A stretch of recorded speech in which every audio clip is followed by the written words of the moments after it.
ગાંધીનગરમાં જીવનથી G2 જવાના મુખ્ય માર્ગ પર મોટી માત્રામાં ઓઇલ ઢોળાતા માર્ગ પરથી પસાર થતા 3 થી 5 વાહન ચાલકો સ્લીપ થઈ જવાની ઘટના સામે આવી છે। ઓઇલ ઢોળાયેલું હોવાની જાણ થતાં જ વાહન ચાલકો અને રાહદારીઓમાં ચિંતાનો માહોલ સર્જાયો હતો। આ માર્ગ પર આગ લાગવાની કે ગંભીર અકસ્માત સર્જાવાની ભીતિ સેવાઈ રહી છે। ઘટના બન્યા છતાં સ્થળ પર કોઈ ફાયર સેફટીની વ્યવસ્થા ન હોવાના કારણે તંત્રની કામગીરી સામે પણ સવાલો ઉઠ્યા છે।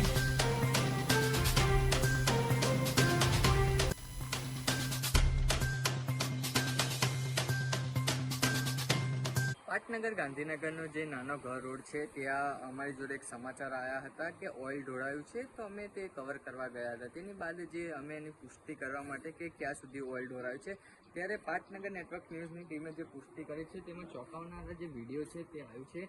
તમે જોઈ શકો છો, ઘરમાં એક સાથે 1, 2, 3, 4, 5, 6 બેરલ છે, સાથે 7 થી 8 જે ડ્રમ છે તેમાં ઓઇલ ભરાઈને આવ્યું છે। અને સાથે વાત કરીએ તો 2 કિલોમીટર સુધીનો આ જે ઓઇલ છે તે આખું ઢોળાયું છે। વાત કરીએ તો 1, 2, 3, 4 એ રીતે આજુબાજુ જે આ 5 ઘર છે તે તેમના જાન જોખમમાં છે તેવું દેખાઈ રહ્યું છે, કારણ કે તેમની પાસે અમે માંગ્યું તો જે આ ઘરના માલિક હતો અને એમની સાથે જે કોન્ટ્રાક્ટ ઉપર તે લોકો રહેતા હતા, કોન્ટ્રાક્ટ ઉપર હાલ કોન્ટ્રાક્ટ પતી ગયો છે, પરંતુ એ લોકો એમનું એવું કહેવું છે કે હજુ સુધી અમે ઘર શોધી રહ્યા છે, પરંતુ જે કોન્ટ્રાક્ટ પતી ગયો છે।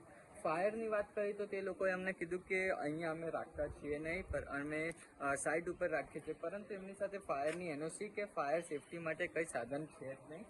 તમે જોઈ શકો છો કે જેવી રીતે આર્યું ડ્રમ છે, આટલા ભલે તે લોકો સાઇટ ઉપર રાખે છે, પરંતુ તમે ફાયર સેફટી તો તમારે ઘરમાં રાખવા મજબૂત બનવું પડે, કારણ કે તમે આટલો મોટો ધંધો લઈને બેઠા છો તો તમારે ફાયર સેફટી તો જોઈએ।